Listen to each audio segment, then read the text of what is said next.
اعوذ باللہ من الشیطان الرجیم بسم اللہ الرحمن الرحیم. Assalamu alaikum, dear listeners. As you know that we have started the critical analysis of civics second year Peshawar textbook board. So in this regard, as a chain of discussion, we will be advancing to our second lecture today.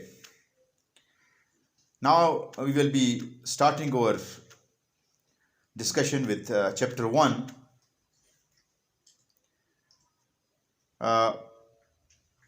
While discussing the objectives of this chapter, we noticed several things, and we are going to discuss those things here for better understanding and comprehension and better analysis, which will be building our capacity to make synthesis and then creative work for further development of this course and a better and quality substances, quality material, quality concepts to our students. Actually, in one of the objectives, the book says that Pakistan was established, that is, on the basis of ideology, history, culture, and values.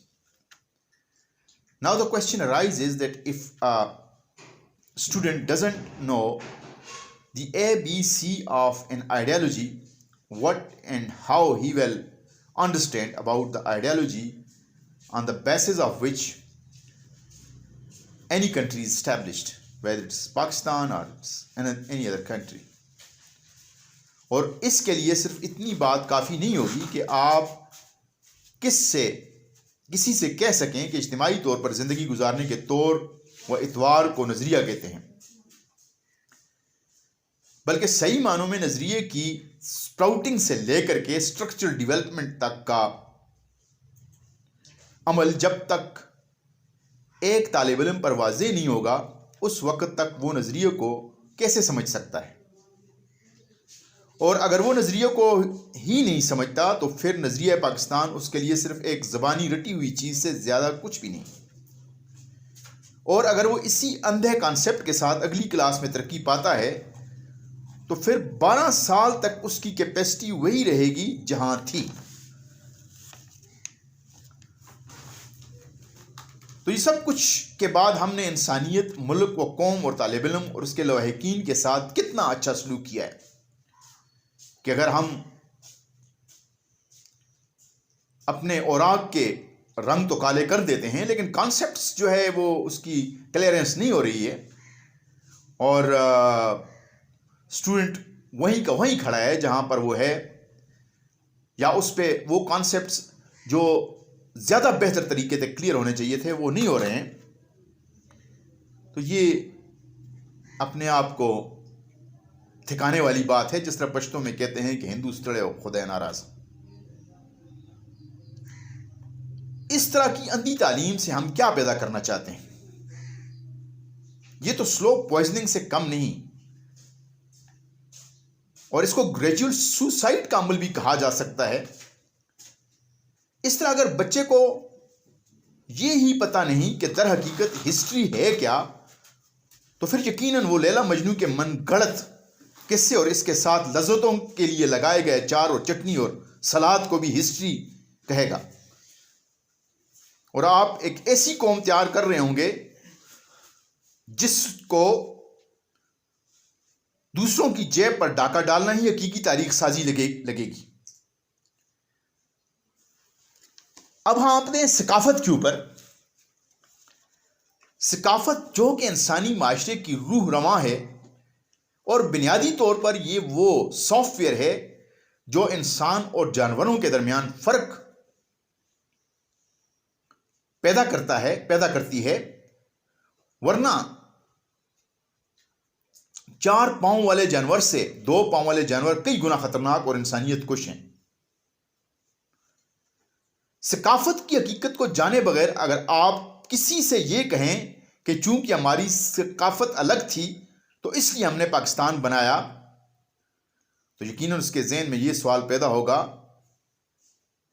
کہ بنیاد تو اس کی ثقافتی پہچان پر رکھی گئی، مگر افسوس در افسوس کہ یہ کیسی ثقافت تھی جو 23-24 سال کے جوان کے 2 ٹکڑے کر بیٹھی۔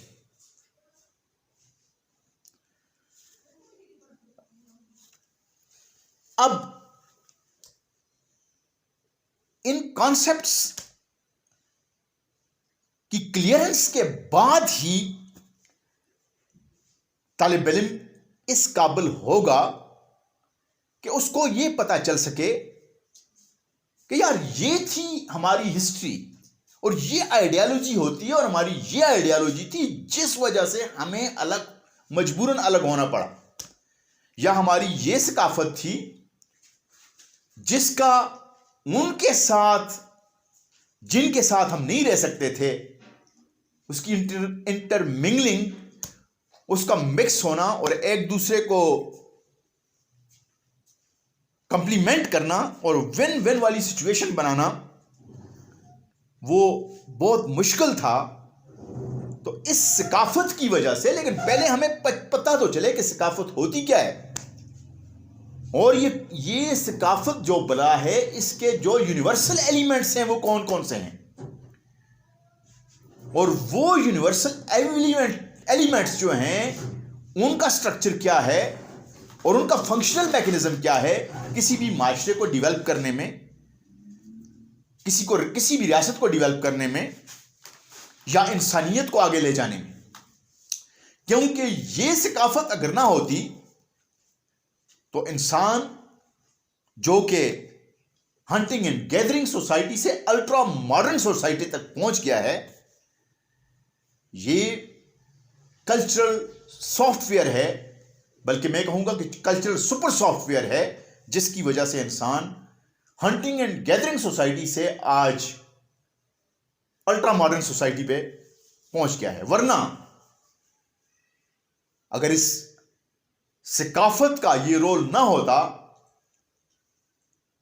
تو جنگلوں میں بھی بہت پیارے پیارے درخت ہیں جن سے پیارے پیارے فرنیچر بن سکتے ہیں، جنگلوں میں بہت اعلیٰ قسم کے پتھر ہیں جن سے اعلیٰ قسم کے مکانات بن سکتے ہیں، رہائش گاہیں بن سکتی ہیں۔ تو بندروں اور ہاتھیوں نے بھی اپنے لیے بہت بڑے بڑے محل بنائے ہوتے۔ تو اگر ہم ثقافت، ہسٹری، آئیڈیالوجی اور ویلیوز، بلیف، ان کے ABCD جب تک اپنے طالب علموں کو نہیں سمجھائیں گے، سیوکس کا پڑھانا ایسا ہی ہوگا جس طرح ہم ایک خشک درخت کی طرف گرم پانی ڈال رہے ہیں۔ Thank you very much.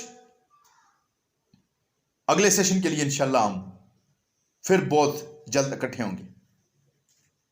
اللہ حافظ۔